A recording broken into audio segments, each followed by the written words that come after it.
Blessings guys, welcome to my channel, 𝐴𝑁𝐺𝐸𝐿𝑂'𝑆 with you.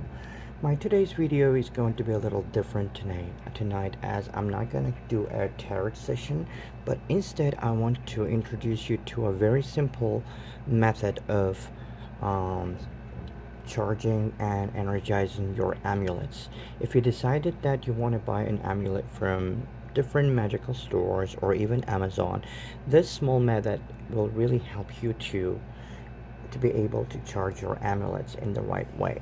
So as you can see over here, I placed the basically attributes representing all four elements. The salt, which is the element of earth, the incense, which is the element of air, the candle, which is the element of fire, and the water inside of the singing bowl, which is the element of water. Also, I put down my Cinnamon crystal, as well as my rose quartz, as well as three my favorite runes, which is Canis, which is Gebo, and the first one over there is the moon, which is actually the last one. Just give me a second.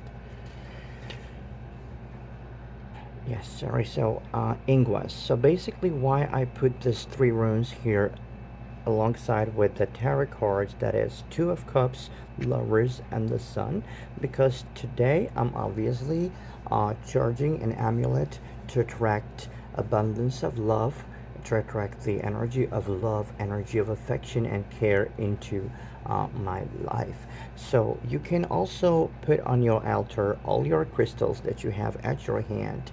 So basically all you have to do is you are going to have to go, you can, there are different kind of incantations that you can actually find on the internet.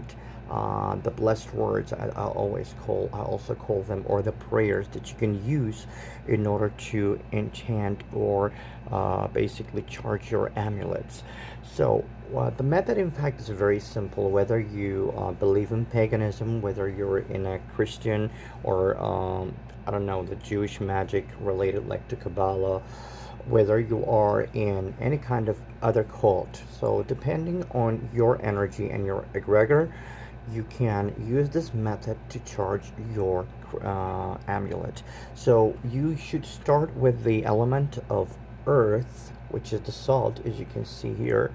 And all you have to do, for example, let me put it this way. Let's say that you bought this tiger eye and you decided that you want this crystal to be your amulet, right? You want this amulet to have a certain purpose in your life and to serve you with some certain benefit.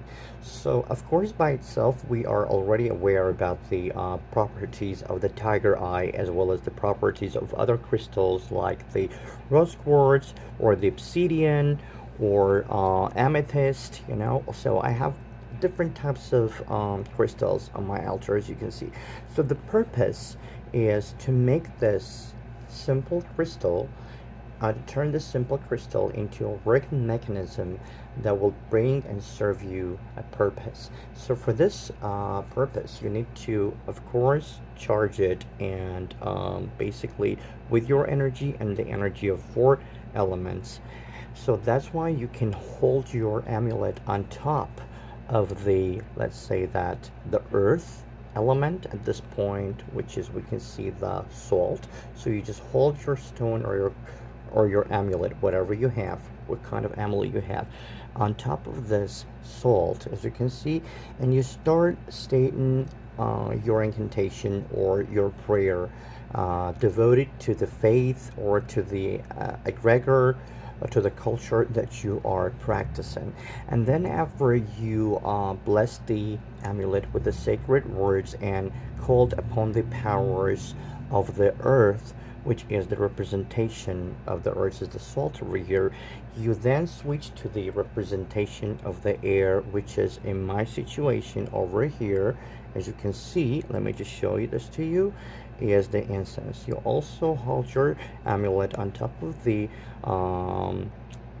the incense, as it represents the element of air in this at this point, and also side to your incantation or your prayer. And then you move the same direction. You move your amulet to the third, excuse me, to the third element, which is the fire, and also state your incantation and summon the energies of the fire to charge your amulet. And the same thing you can do with the water, holding your amulet on top of the water and citing your incantation or the prayer. Some people prefer, actually, like, if your amulet is actually very stable and solid material, you can actually just dance with the fire of the element of fire, like with a candle flame. You can dip it into the water, like slightly, and you can also dip it into the salt, like if you want to, and you can just pass it through the smoke of the incense. Silent again all your desired incantations dedicated to your culture or dedicated to the culture of the spirits that you're working with. And then after you did all this four elements blessings, then I want you to hold your amulet in your hand. You can put it on your heart chakra, close down to your heart, and inside basically state out loud the purpose that the amulet has to has to carry for you. And after that, you need to wear and keep this amulet with you for the next 5 days, preferably without putting it off, or without putting it off yourself. So you should carry this amulet all the time with you. When you sleep, you can put it under your pillow. When you go to work, you can put it inside of your pocket or into your bag. You know, the purpose is the amulet also has to get charged with your energy, and then afterwards you are going to be able to enjoy the manifestation and the good luck that the amulet is going to bring you. I hope, guys, my little description of how to be able to charge your amulets, or charge your even the tarot cards, not only the amulets. You can do the same thing if you got the new tarot deck. If you can do the same thing if you have new rules, you can do the same thing if you want to cleanse the energy of some other tool that someone had before you.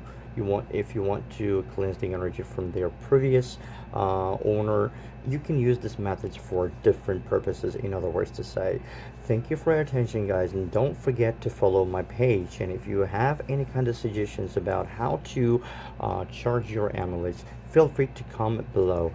Thank you so much, and blessings.